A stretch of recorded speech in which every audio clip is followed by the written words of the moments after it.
So what I was saying, on that 2005, this is all around this period that happened with you doing it. They never have a maypole down at Rose and Crown, but they had it on that year with crown and ribbons. And Jamie George, John Michelle, we saw the tree. This is down. Yeah, I remember that tree just down the drove. I remember that. That's the face in the tree. I remember that. And then we went up and walked up a High Ham with the rest. So when this kind of like time frame here between like 2004, the end of 2004, and then everything that happened in between that, then during that time I went on this vision quest. I met Becky, like my twin soul, with the crystals, planting the Merkabas here, and then she said like, we need to plant a Merkaba around Glastonbury Tor. She was the woman that had lent those guys the crystal when they did their ceremony on the 12/12/2004. And then she brought me here. This is an active period. On the 11/11/2005. That's when we planted the Merkaba around the Tor, which then got activated again during lockdown. So we're here. Bonkers. Here, listen. So then, having just said that, the Dragon Clan are returning to Avalon to protect the land as the memory of the megalithic Sikh is awakening within the DNA memory to help navigate Mother Earth to safety. The King returns at Beltane at Wagdrove magical photograph flip. Yeah. Unfortunately, the King's Grail Cup is held mainly by the Ministry of Defence, who are hopefully holding the Grail Cup in safekeeping for us at a firing range near Breach Woods. But one small part of the Grail Cup is at the bend in Mildmaze Road, High Ham. A gypsy owns this land. His name is Arthur. Let us encourage him to keep this land sacred. Listen to this. My personal vision for land at High Ham is to establish a healing field and sacred woodland. And that was the Queen's Jubilee Wood, before it even came up. That's it. Before I even had it. And that's a Sophia in the landscape holding the Grail Cup. A place to invite elders of all cultures, not countries, to come and talk peace here in Avalon. My late mother Sheila now rests near here in High Ham. I would like to add that, as with all our other sacred sites, these Arthurian Avalonian zodiacal energy points appear to be very important.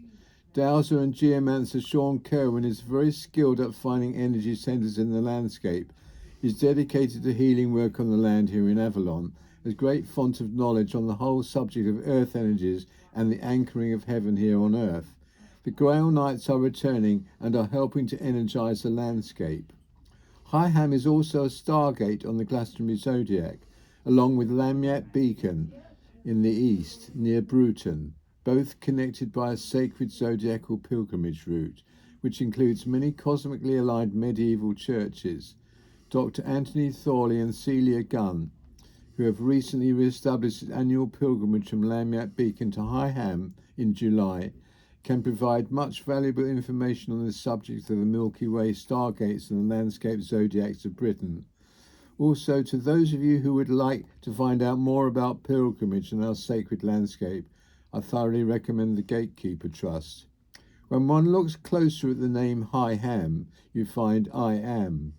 And let us not forget the arrival to these islands in the dim distant past of Enoch and the tribe of Ham, part of Noah's clan.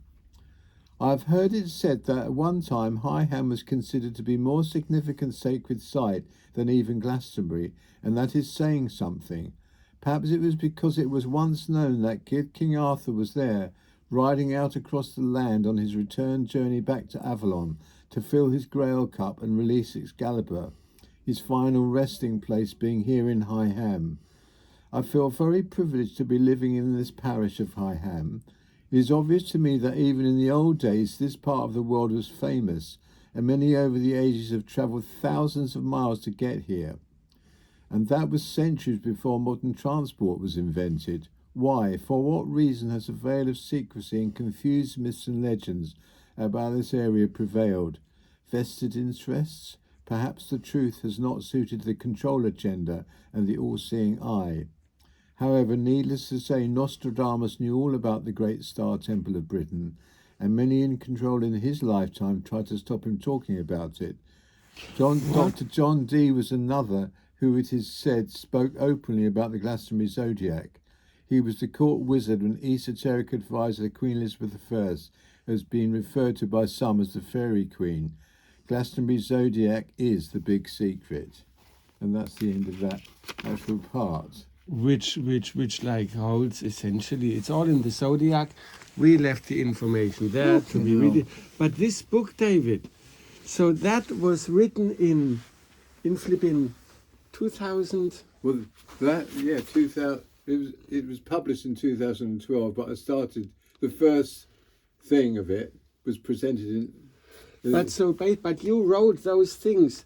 So you documented the energies that happened here between 2004 and 2005. Yes. And I documented that whole thing with Ibiza, what brought me here. Yes. The journey of her great quest of Isis, Sophia, to then end up here. That you wrote about this in this book. Well, and yes, you can what? see. You can see that at the end of the book, in 2005, I delivered the first manuscript, which is a lot of the basis of this book, between 2000.